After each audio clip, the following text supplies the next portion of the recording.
On 20 November, United Nations forces are advancing everywhere in North Korea and have reached the Manchurian border at Haisan-jin, as Chinese Reds, who entered the fighting 3 weeks previously, have suddenly withdrawn. On 24 November, General Douglas MacArthur launches a major assault in the western sector in a movement designed to end the war in Korea, barring full-scale intervention by the Chinese Communists. By 28 November, the Chinese Communists have again entered the fighting in far greater force than they did a month previously. This halts the UN general assault and drives UN troops back, especially on the right flank of the western line, where South Korean resistance is crumbling. By 4 December, Chinese Communists have driven a wedge between the U.S. 8th Army in the west and the 10th Corps in the east, with the 8th Army retreating toward Pyongyang and part of the 10th Corps fighting its way out of a trap near the Changjin Reservoir. By 20 December, Chinese Communists and regrouped North Koreans have driven UN forces to the 38th parallel in the west. In the east, U.S. Marines and 7th Division troops have fought their way out of the Red Trap and are being evacuated by ship at Hungnam, with other UN troops fighting bitterly to hold the perimeter until the evacuation is completed. After the tanks have spearheaded through to the border near Haisan-jin, the men of the U.S. 7th Division come in to take over. It is bitter cold in the valleys as they advance doggedly across the snow patches. It is even colder as they ascend the slopes, and it is tougher going up. The frozen ground offers little in the way of footholds. Fortunately, there is not much opposition from the enemy. Our planes help take care of that. One good thing, they are advancing. It is a tough, climbing job, but they are going forward. Slowly but steadily, they are coming closer and closer to their objective, the south bank of the Yalu River on the Manchurian border. At this time, it appears that reaching the border will be the beginning of the end of the war in Korea, and the men are anxious to get to their objective.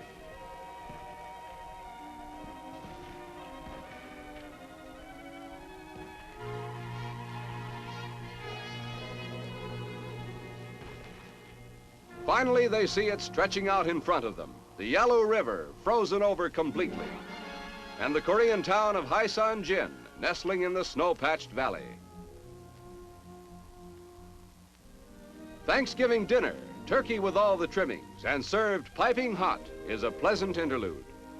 It brings a touch of home to the icy wastes of Korea.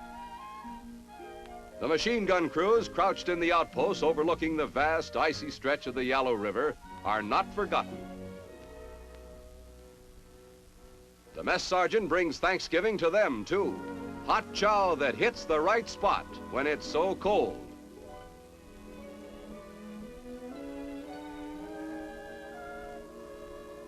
With turkey and mashed potatoes in extra large portions.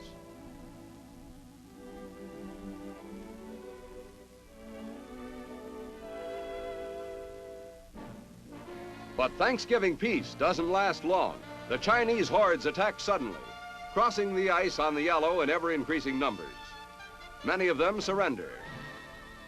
At the Changjin Reservoir, the men of the 1st Marine Division and the 7th Infantry Division find themselves trapped by 10 communist divisions. That's when the withdrawal is ordered. Retreat? Hell, snapped one Marine commander. We're not retreating, we're just advancing in a different direction. Orders are issued for all the troops to assemble at Hagaru. This time their objective is to break through and reach Hungnam on the coast 60 miles away. Through howling winds and icy blasts of snow, preparations are made for an orderly withdrawal. Back across the frozen valleys, which they had fought so hard to capture. It was tough enough when they were advancing. It was far worse to have to pull back. They are already tired, cold, and weary as they move into the assembly area, but they know they will fight their way out of the trap. Even the heaviest of armor and tanks are to be taken back.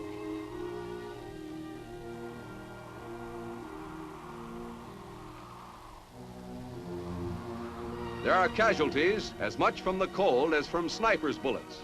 The wounded are carried along. The dead are buried.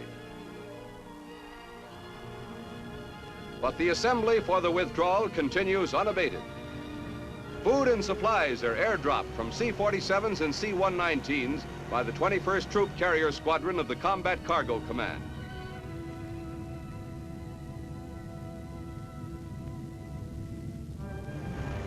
Ammunition, medical supplies, and food are dropped. No matter how cold and tired they may feel on the ground, the sight of these cargo planes dropping their parachute loads from the skies gives the men a sense of not being forgotten, a feeling that they are still part of a vast team, fighting together.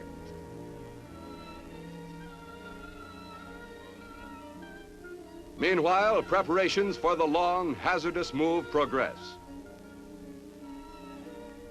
All excess equipment is burned or destroyed. They make sure that nothing will be left that the enemy can make use of. Trucks, jeeps, everything and anything that is mobile that can move under its own power is saved. The enemy will find, when they take over, only ruined earth and charred remains.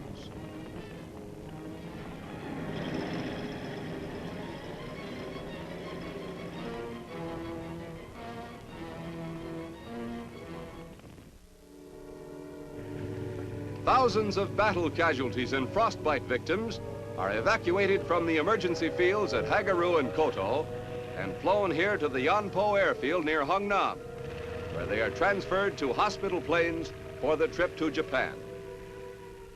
They will soon find themselves warm and well cared for.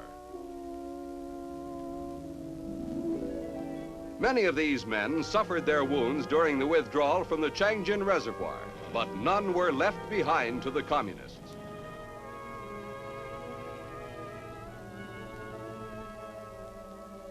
Those still fighting along the snow-covered passes of the North Korean mountains face a tough battle before they can reach the comparative safety of Hungnam.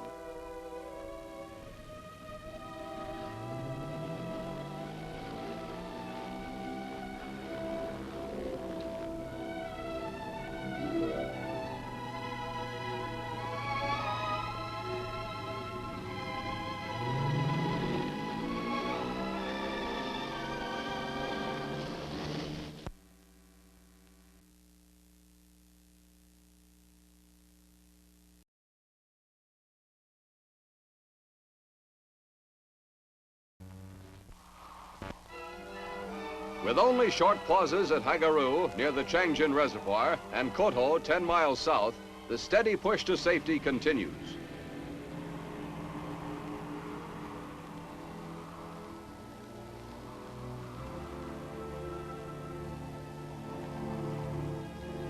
Chinese prisoners captured by patrols are carried along on the withdrawal for whatever information they may furnish G2.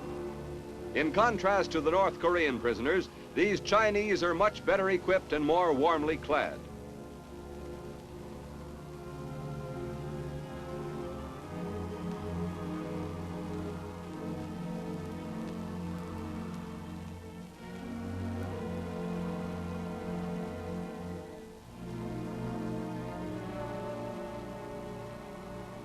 The Marines have a bitter march ahead.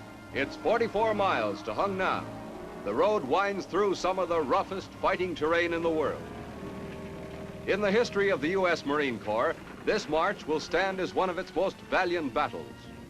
Twisting, icy roads, snowstorms, below-zero cold. General Winter is allied with the Chinese in this operation. While the convoys are moving east, rearguard units are still fighting to hold back the Chinese hordes near Hagaru. Many vehicles break down and are abandoned. The engineers work constantly to make the road passable. Bridges dropped by air are built ahead of the column. These desperately tired men inch their way along until they reach the little settlement of Koto. They join 3,000 more Marines, but there is little rest here. The Chinese wave is still sweeping down from the north, and a few hours' rest may mean annihilation. Mile by heartbreaking mile, each hour is endless. The cold numbs the mind to everything but the next turn in the road. Then slowly, these weary men realize there is less snow around them. They have reached the foot of the mountains. They are near the sea.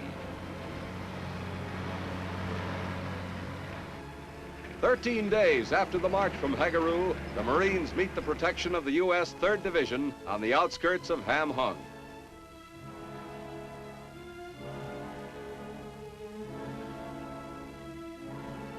Ham Hung is a twin city to Hungnam, one of the largest seaports on the Korean east coast. At Hungnam, preparations are underway for the largest amphibious evacuation in military history.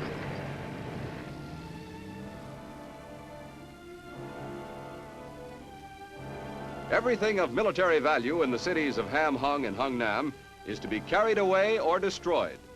Huge shipments of military equipment had poured into the area for weeks to supply the expected victory march to the Manchurian border. Now these supplies, sent here to support the whole 10th Corps, are piled up and carried out to the transports again.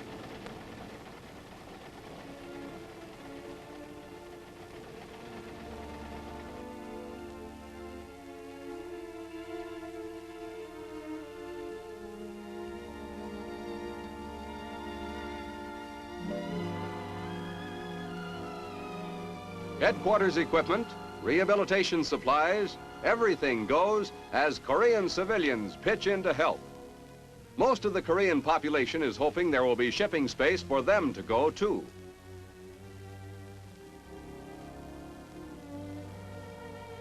The vast quantity of equipment that is being moved here is more easily comprehended when you think of the units involved.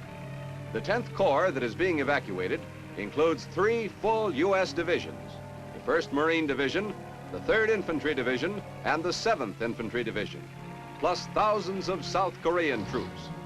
The personnel involved in this move is equal to the entire population of Dayton, Ohio.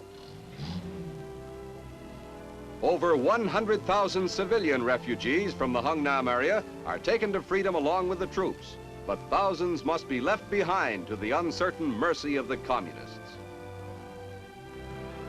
The refugees pour down to the docks until every available ship is jammed. Their eagerness to abandon their homes and possessions is pitiful proof of their fear of the communist regime. These people, who have known Red domination, give dramatic evidence that they have had enough. Every effort is made to evacuate as many as possible to the Busan area. Busan is already swarming with hundreds of thousands of refugees who have fled from other parts of Korea. This huge migration poses a major problem to UN authorities. Loaded down with their few belongings, or a baby, the refugees push forward to the ships. The Hungnam evacuation entails the movement of 105,000 soldiers, 17,500 vehicles, and 350,000 tons of equipment. The communists, whose supply lines from Manchuria are under constant attack by our planes, will sorely miss this huge haul of military equipment which so nearly fell to them as a prize of war. Rear guard troops hold fast on the shrinking perimeter of the beachhead with the support of naval guns from the harbor, and this valuable materiel is saved for other battles.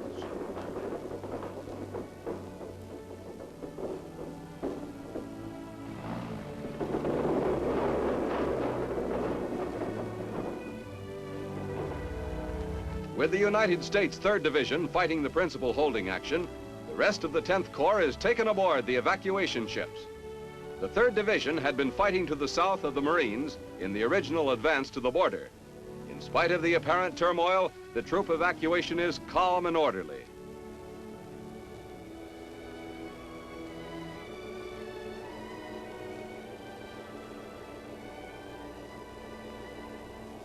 The removal of the wounded has first priority. Although the more serious cases have been loaded on earlier ships or taken out by air, casualties keep coming in from the defense perimeter. In spite of the fact that our forces are greatly outnumbered, the cost in casualties is much lighter than for a comparable time during the summer defense of the Busan beachhead.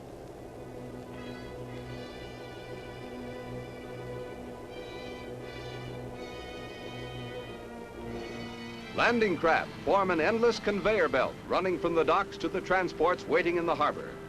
It takes a lot of boatloads to carry 100,000 soldiers.